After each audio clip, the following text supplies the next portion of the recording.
I woke up early, packed one bag, and left her the keys. She thought it was just another Tuesday morning.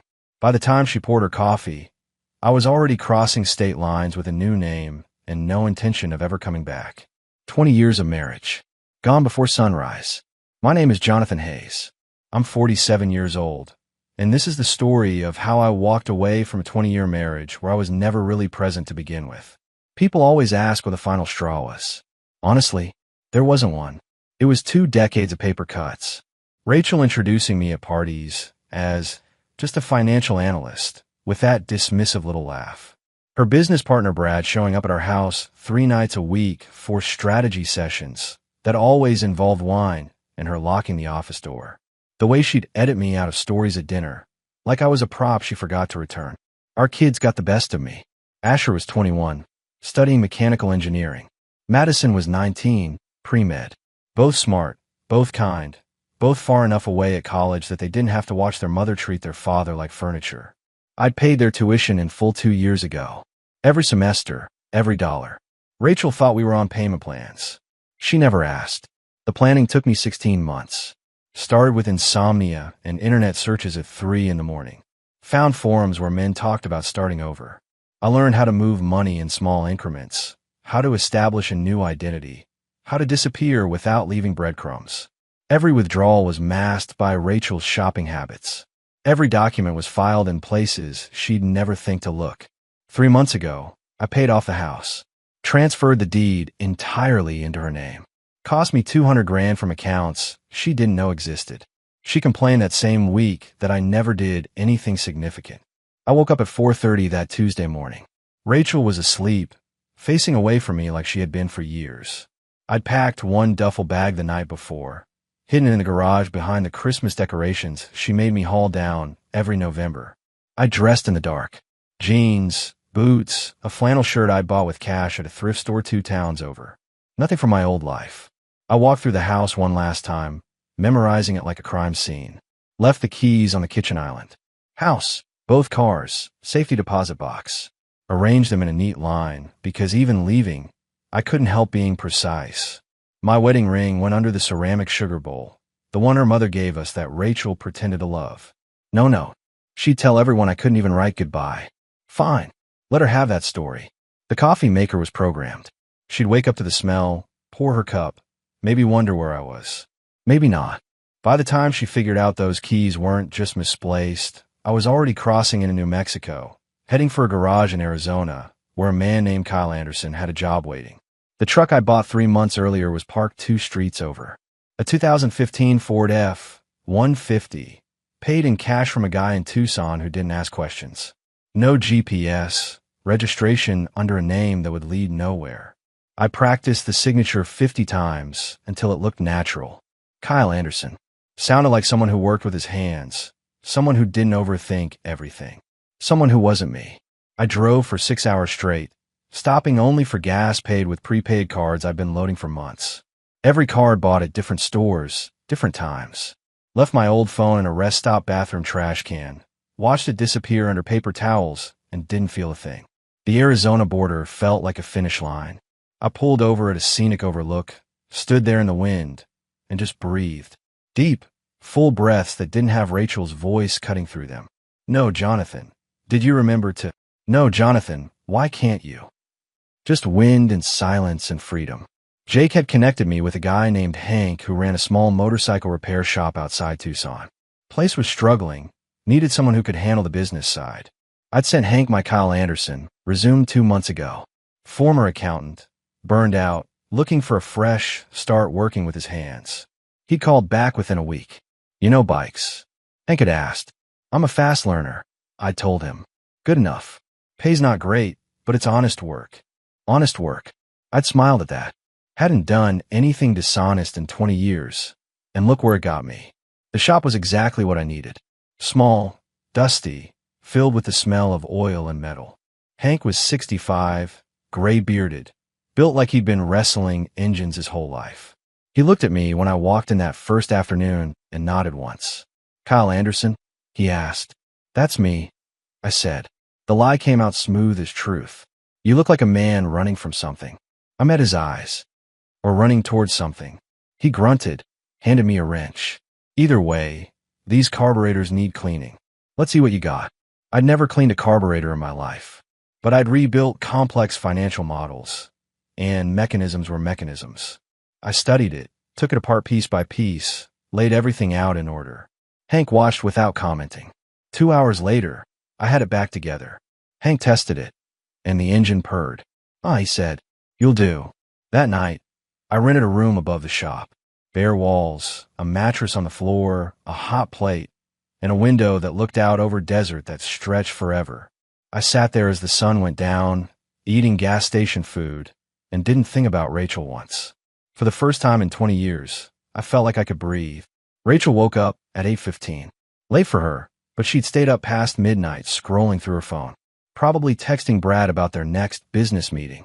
She padded down the hallway in her silk robe, the expensive one I'd bought her for Christmas that she'd called adequate. No smell of coffee brewing. Strange. Jonathan always had it ready. "Jonathan," she called out. Nothing. She walked into the kitchen, annoyed already. The coffee maker was full but cold. He must have forgotten to turn it on. Typical. She reached for the cabinet, and that's when she saw them. Keys. All of them. Lined up on the granite island like soldiers at attention. House keys, car keys, the keys to the safety deposit box of the bank. Her hand trembled slightly as she picked up the car key fob. Both cars. He'd left keys to both cars. She opened the garage. Her Mercedes sat there gleaming. Jonathan's Lexus sat beside it. Both cars. No Jonathan. "What the hell?" she muttered, walking back inside. She grabbed her phone, dialed his number. Straight to a generic voicemail. Not even his voice anymore, just the automated message. She tried again. Same result. That's when she noticed the sugar bowl. Something underneath it. She lifted the ceramic container, and there it was. His wedding ring. Simple gold band, worn smooth from 20 years of wear. Sitting there like evidence. Rachel's breath caught. This wasn't him running late to work. This was something else. She called his office. His assistant Jennifer answered on the second ring.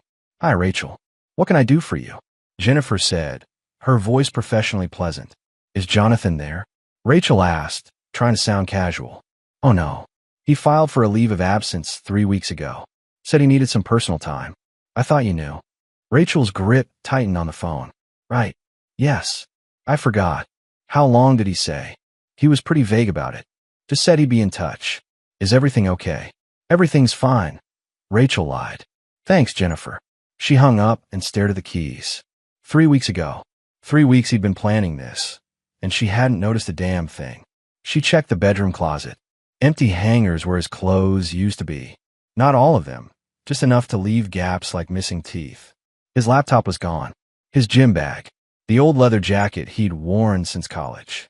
Rachel sat down on the bed, phone in hand, mind racing.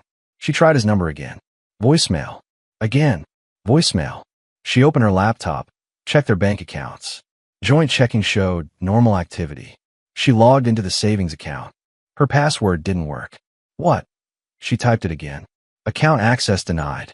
She called the bank. After 20 minutes of holds and transfers, she finally got someone who could help. "Mrs. Hayes, that account was closed 4 months ago," the representative said. "Closed? By whom?" "Your husband. He withdrew the full balance and closed it. You should have received notification." Rachel thought about the stack of mail Jonathan always handled. The bills, the statements, everything she let him deal with because she was too busy. "How much was in it?"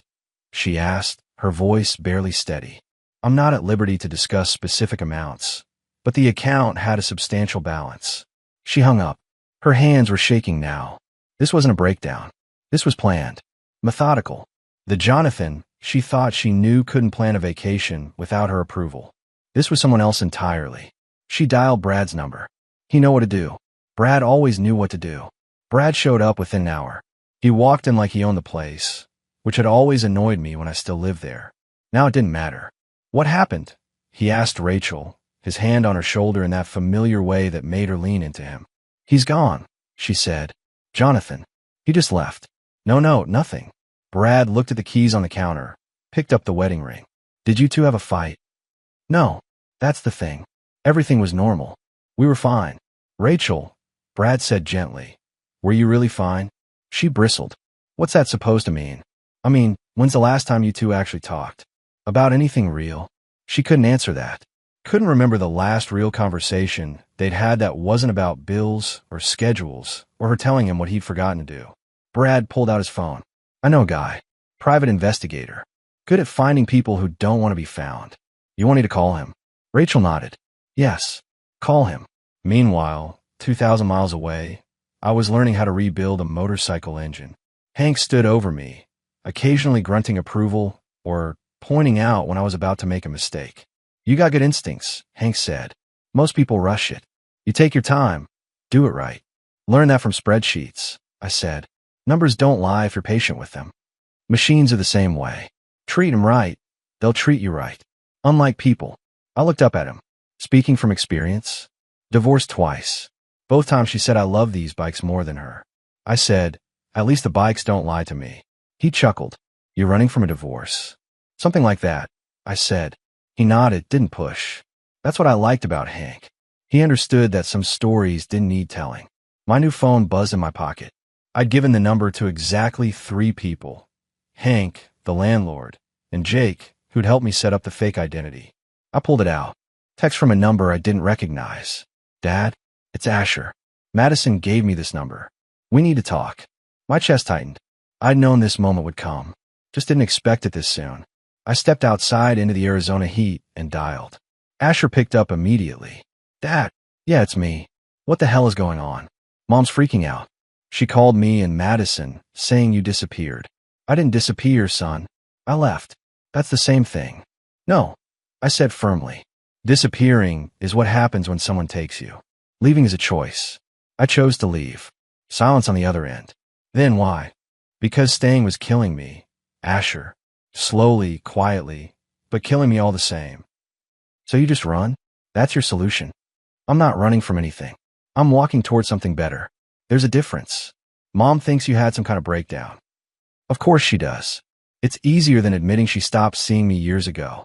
Another silence. Longer this time. Are you coming back? Asher asked, his voice softer now. No, but I'm still your father. That doesn't change. Your tuition's paid through graduation. Madison's too. You're both taken care of. We don't care about the money, Dad. I know, but I do. That's what fathers do. They take care of their kids, even from a distance. I could hear him breathing, processing. Where are you? He finally asked. Somewhere I can breathe. That's all you need to know right now. Madison wants to talk to you. Tell her I'll call her soon. I promise. But right now, I need you both to trust me. Can you do that? Long pause. Yeah, I can do that. Good man. I love you, Asher. Love you too, Dad. I hung up and stood there in the sun, feeling the weight of that conversation settle over me. My kids, the only thing I'd regret leaving behind. But they were adults now. They'd understand eventually. They had to. 3 months in, and I'd found my rhythm. Up at 5, coffee watching the desert sunrise, then down to Hank's shop by 6. The work was honest. A bike was broken, or it wasn't. No politics, no games. Business picked up. Word spread about the new guy who didn't BS customers. We went from scraping by to a 2-week waiting list. Then Jay called. Your wife hired a detective, he said without preamble. Guy named Thomas Reed. He's good, and he's asking questions. I'd expected this. Rachel wouldn't just let me disappear. How close is he? I asked. Found a truck sale, traced it to Tucson. He'll check motorcycle shops soon. What do you suggest? Stand your ground. You're Kyle Anderson. Documents check out. Suspicion isn't proof. After Jake hung up, Hank walked over. Trouble. My ex hired someone to find me. Hank nodded. You running? No. I'm staying. Good. He handed me a folder. Been meaning to talk to you. I'm selling a shop. Retiring to Montana with my daughter. Offering it to you first. I opened the folder. The numbers were fair, maybe generous. I don't have this kind of money, Hank. Bank loan with your track record, or we work out payments. I trust you, Kyle. That night, I call Madison. Dad. Hey, Maddie. Mom hired a detective to find you. I know. I'm not hiding. Just living somewhere else. Why like this, though? Because any other way would have been a war. This was cleaner. Silence. Then, I found text messages between Mom and Brad. Going back 2 years. They're not just business partners, are they? My chest tightened. No, sweetheart. They're not. Did you know? I I suspected. But even without Brad, I was drowning. Your mother stopped seeing me years ago. I'm sorry, Dad. Don't be sorry for me. Be happy I finally chose myself. That's what I want for you too. Never let anyone make you invisible. I love you, Dad. Love you too, Maddie. The detective found me on Tuesday. I was replacing a clutch when a man in khakis walked in. Former cop, probably. Looking for Kyle Anderson, he said. That's me. He pulled out my wedding photo. This you? I glanced at it. No, don't know him. You sure? You look like Jonathan Hayes. Disappeared 3 months ago. I'm Kyle Anderson. Don't know any Jonathan Hayes. He smiled professionally. Here's the thing. I don't care why you left. I'm just confirming you're alive. That's it. Then report back that Kyle Anderson is alive and well. I could push this. Get the law involved. I stood straight, met his eyes. You could, but I'm not wanted for anything. Just a man living his life. He studied me, then nodded. Fair enough. But your wife won't stop. She's always angry. That's her natural state. He pulled out a card. When she shows up, and she will call me. Might need a witness you're stable. After he left, Hank appeared. That what I think it was? Yeah. He found me. You okay? I'm fine. But my wife might show up. Then she'll find Kyle Anderson, master mechanic. That night, Rachel called. Jonathan. Her voice sharp as broken glass. Wrong number. Don't play games. The detective found you. I know where you are. Then you know I'm not coming back. You can't just walk away from 20 years. I already did. Divorce forms are in the house. Just sign them. You're insane. No, Rachel. I'm finally sane. There's a difference. I want to see you. Face to face. Part of me wanted to refuse. But another part wanted her to see what she'd lost. Fine. Rose's Diner on Highway 10. Thursday at noon. Come alone. I'll be there. She hung up. I sat there and realized I wasn't afraid. For the first time in our marriage, I had the power. Thursday came with heat that made the asphalt shimmer. I arrived at Rose's Diner 30 minutes early. Chose a booth in the back corner with a view of the entrance. Old habit from financial analysis. Always control the variables you can. Rachel walked in at noon exactly. She dressed for battle. Power suit, heels, hair perfect. Every inch the successful professional she'd always told me I wasn't ambitious enough to match. Heads turned as she scanned the room, spotted me, and walked over with that determined stride I knew too well. She slid into the booth across from me without a word, just stared, taking inventory of the changes. The beard, the sun-weathered skin, the calluses on my hands visible on the table. I'd gained muscle from physical work, lost the soft edges of desk life. You look different, she finally said. I am different.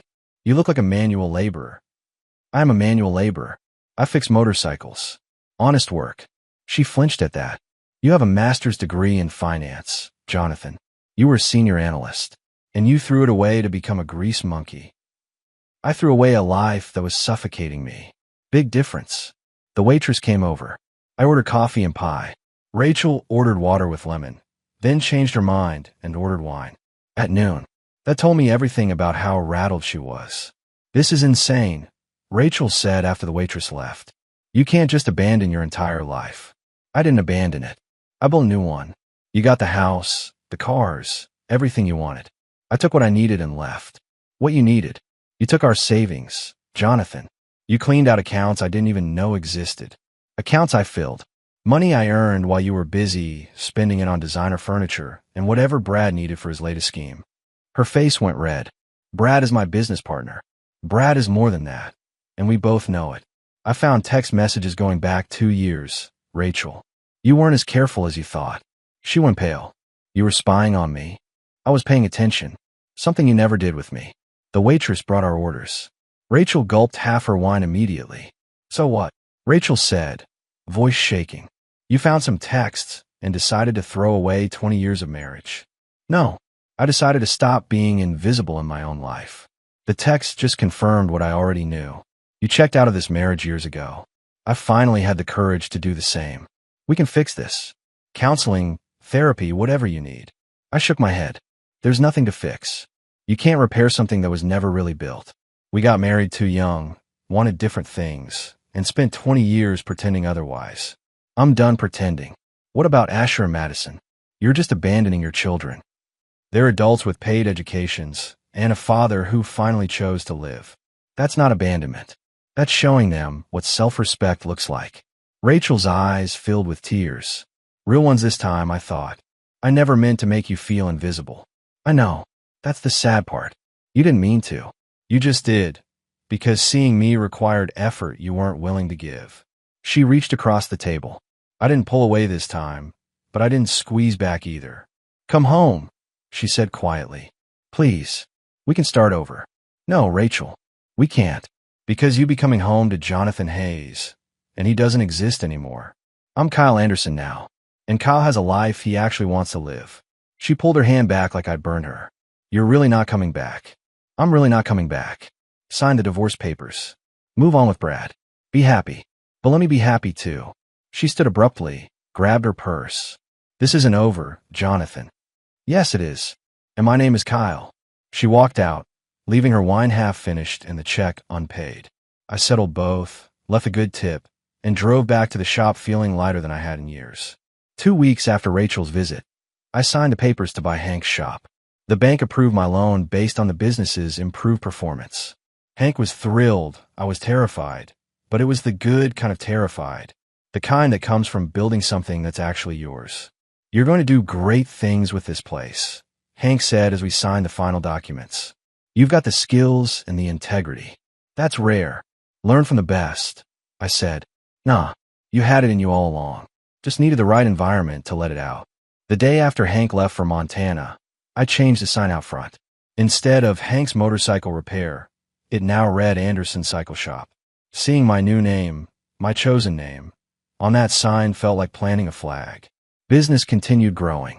I hired an assistant, a young kid named Travis who reminded me of myself at that age. Eager, smart, willing to learn. I taught him everything Hank had taught me, paid him fairly, treated him with respect. The things I'd wanted from Rachel, but never got. Then one Saturday afternoon, both my kids showed up. Asher and Madison walked into the shop together, clearly having coordinated this ambush. I was under a Triumph Bonneville when I heard Madison's voice. Dad! I rolled out from under the bike, wiped my hands, and stood up. They both looked good. Healthy. Madison had cut her hair short. Asher had grown a beard. They changed too. Hey guys, I said. This is a surprise. We wanted to see where you've been hiding, Asher said. Not accusatory, just factual. Not hiding. Living. Come on, I'll show you around. I walked them through the shop, explaining the business, introducing them to Travis, showing them the bikes we were working on. They listened, asked questions, and I could see them processing this new version of their father. You seem happy, Madison said finally. Happier than I've ever seen you. I'm happy. For the first time in a long time. Asher walked over to my workbench, picked up a wrench. Mom's not doing well. I know, but that's not my responsibility anymore. She wants you to come back. I'm not coming back, Asher. I made a life here. A good life. Madison touched my arm. We're not here to convince you to go back, Dad. We're here because we wanted to understand. And now I think we do. Yeah, Asher agreed. I found out about Brad. About the texts, the business trips that weren't really business. I get why you left. It wasn't just Brad, I said. It was everything. But I don't want you two feeling like you have to choose sides. We're not choosing sides, Madison said. We're choosing to understand both of you. Mom's hurt and angry, but you're finally alive. Both things can be true. We talked for another hour. About their lives, their studies, their futures. They asked about the shop, about Arizona, about whether I was lonely. I told them the truth. I was alone, but not lonely. There's a difference. Before they left, Asher hugged me tight. I'm proud of you, Dad. That's weird to say to your father, but I am. Madison kissed my cheek. Call us more often, okay? We miss you. I miss you too. Both of you. I watched them drive away and felt a peace I hadn't expected. My kids understood. That was enough. 14 months after I left, Madison called with news that stopped me cold. Dad, Mom's sick. Cancer. Stage 3 ovarian. They found it 3 weeks ago. I stood in my apartment above the shop, phone pressed to my ear, feeling the weight of 20 years crash back in one sentence. How bad? I asked, keeping my voice steady. Bad enough. She needs surgery next week, then 6 months of aggressive chemo. The doctors say her chances are good if she responds to treatment, but it's going to be rough. How's she handling it? Terrified, Dad. Really terrified. And Brad disappeared the second she told him. Literally 20 minutes after she broke the news, he sent her a text saying he needed space. Space. After 2 years of whatever they were doing. That hit different.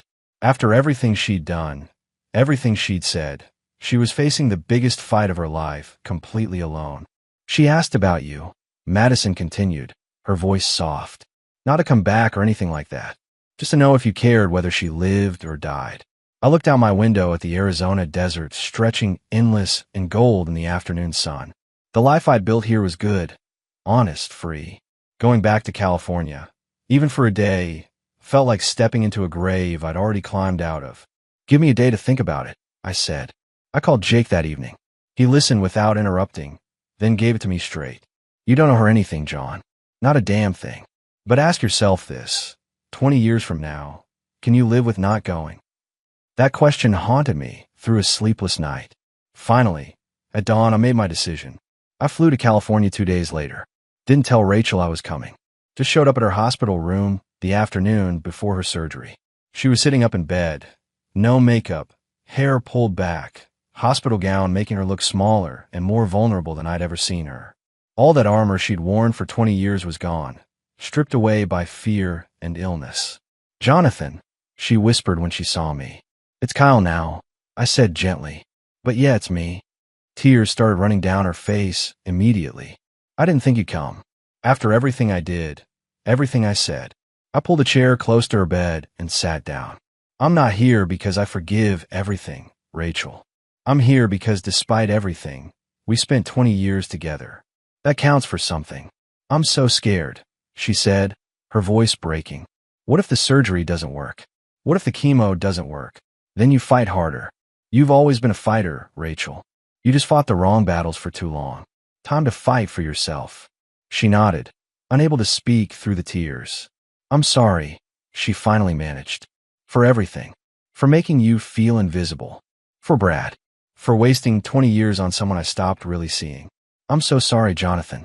Kyle. I'm sorry. I know you are, I said. I can see that now. Do you forgive me? I thought about that question.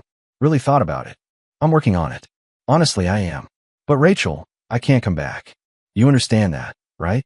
Kyle Anderson has a life now. Jonathan Hayes is gone. I know, she said, wiping her eyes. I wouldn't want you to come back. You're happier now. I can see it in your eyes, in the way you carry yourself. You're finally free. We talked for 2 more hours. About Asher and Madison, about her treatment plan, about small things that didn't matter and big things that did. When I finally stood to leave, she grabbed my hand. Thank you for coming. It means more than you'll ever know. Get better, Rachel. Not for me. Not for the kids. For you. Fight for yourself. 2 days later, after I'd returned to Arizona, I made a phone call to the hospital billing department. Set up an anonymous payment plan that covered her entire treatment. Surgery, chemotherapy, hospital stays, medication, everything. $80,000 from accounts she'd never known existed. She'd never know it was me. That was fine. I didn't do it for recognition or gratitude. I did it because I could afford to be generous now that I was free, and because some part of me still cared whether she lived or died. Not enough to go back, but enough to help from a distance. 2 years after leaving California, I stood in Anderson's cycle shop watching Travis train a new mechanic on carburetor rebuilds. The business had grown beyond anything I'd imagined. 4 full-time mechanics, a custom fabrication shop in the back, and a waiting list that stretched 3 months out. Clients came from Nevada, New Mexico, even California to have their bikes worked on. Jake had helped me expand into specialty builds. We created one-of-a-kind custom motorcycles that wealthy collectors paid premium prices for. The financial analyst who'd spent 20 years pushing papers was now designing machines that sold for 6 figures. Rachel survived her surgery and completed chemotherapy. Madison sent updates every few weeks. The cancer was in remission. Rachel had sold the big house, moved into a modest condo, and started volunteering at a cancer support group. She was building a different kind of life. Smaller, quieter, maybe more honest than the one she'd had before. The divorce finalized on a Tuesday morning. Papers signed. Marriage officially dissolved. I felt nothing but relief and a strange kind of peace. That same weekend, Both my kids drove out to visit. Asher brought his girlfriend Sophie, a smart engineering student who asked intelligent questions about the bikes. Madison came alone but stayed 3 days, helping out in the shop and sleeping on my couch like old times. We rode motorcycles through the desert, ate at roadside diners, and talked about everything except the painful past. It felt good, clean, real. "You're different, Dad," Asher said on their last evening, as we sat outside watching the sunset. "You smile more. You laugh. You're actually happy." "I'm happy," I said. "For the first time in decades, I'm genuinely happy." "Mom's different too," Madison added, sipping her beer. "Smaller in some ways, but in a good way. Like she finally figured out she doesn't need to be the biggest person in every room to matter." "I'm glad she's doing better," I said. "I mean that." "She knows you paid her medical bills," Asher said quietly. "She figured it out about 3 months ago. Wanted us to tell you thank you. Tell her to stay healthy. That's all the thanks I need." Before they left the next morning, Asher hugged me tight. "I'm proud of you, Dad. Not many people have the guts to choose themselves like you did." "Took me 47 years," I said, "but better late than never." 3 months later, I received a letter. Rachel's handwriting on good stationery. "Kyle, I know you pay my medical bills. The hospital wouldn't confirm it, but I know." That knowledge nearly broke me. Not from sadness, but from finally understanding how good you always were and how blind I was to it. "I'm healthy now, in remission, learning to be alone without being bitter or afraid. You taught me that, even though you didn't mean to. I hope Arizona gave you everything I couldn't. You deserve peace, happiness, and someone who actually sees you. Thank you for saving my life, even after I nearly destroyed yours. Rachel." I read it once, folded it carefully, and put in a drawer I'd probably never open again. That evening, I climbed onto the roof of my apartment and watched the sunset paint the desert gold and orange. My phone rang. "Jake, how's business?" he asked. "Better than ever. We're actually turning people away now. Good problem to have. Listen, I've got a buddy in Montana selling a garage. Thought you might be interested in expanding." I smiled. "Send me the details. I'll take a look." After we hung up, I sat there watching stars emerge one by one in the darkening sky. Somewhere in California, Rachel was learning to live a smaller, more honest life. Somewhere in the past, Jonathan Hayes existed only as a fading memory. But here, now, in this moment, Kyle Anderson was exactly where he belonged. 20 years of being invisible in my own life. 2 years of finally being seen, even if only by myself. I wouldn't trade these 2 years for those 20. Not for anything in the world. I'd found what I'd been running toward all along. Not a place, not a person, not even a new identity. Just myself. Finally, completely, honestly myself.